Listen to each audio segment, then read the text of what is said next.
我同你講啦，以後啲細蚊仔啊，想食鹽焗雞翼雞腳，再都唔使出街買啦。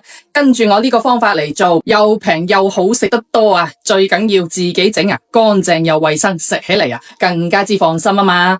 嗱，朝早去市場嗰度咧買2斤左右嘅雞翼同埋雞腳，凍水落鑊飛水。嗱咁啊，嗰啲咩殘留啊、血水啊、雜質啊，就可以充分咁啊同佢釋放晒出嚟啦。跟住咧，放呢個薑片同埋淋一圈我哋嘅廣東米酒，辟下腥味。嗱，接住落嚟咧，完全熟透之後就撈出嚟，放入溫水裏面清洗乾淨。嗱，以便將表皮啲污糟邋遢嘢洗乾淨嘅。喺個大碗裏頭打入2個我啱生嘅蛋，嗱，攪拌均勻備用。我每日咧都會喺度分享啲簡單又好食嘅家常菜，可唔可以俾翻個小紅心鼓勵支持下我咧？真係唔該晒大家先啦噃。跟住咧，準備一個砂煲，嗱，倒入1半清水，嗱，一陣咧可以浸過嗰啲雞翼雞腳就得噶啦。好食嘅關鍵咧就係放2包呢個5指毛桃鹽焗粉，佢係我哋酒樓大師傅用5指毛桃研磨成粉調配出嚟俾你嘅。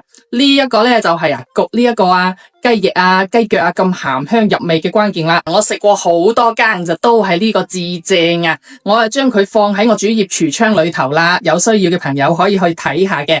如果話屋企裏面有黃梔子嘅咧，就可以放幾粒黃梔子落去，咁你整出嚟嘅顏色咧就會更加之靚仔噶啦。等啲水滾咗之後，嗱，再放呢個雞翼落去煮20分鐘。因為雞腳咧就比較易煮爛嘅，所以我哋雞腳後面再放，先放雞翼。嗱，煮到個雞翼差唔多嘅時候，我哋再放雞腳落去煮2-3分鐘就得噶啦。跟住熄火，嗱，冚翻個蓋，浸佢2個鐘，浸到入味為止。咁樣整嘅一個鹽焗雞翼雞腳嘅顏色真係同出面嗰啲賣100幾蚊一斤嘅一模一樣啊！嗱，食起嚟咧皮脆肉滑，真係越嚼越香，骨頭都入晒味嘅。嗱，我哋一次食唔晒嘅話，就可以放喺冰箱裏頭，用保鮮冷藏都 OK 嘅。嗱，學識嘅話咧，你哋都快啲嗱，收藏起嚟，自己整俾屋企人試下啦喂。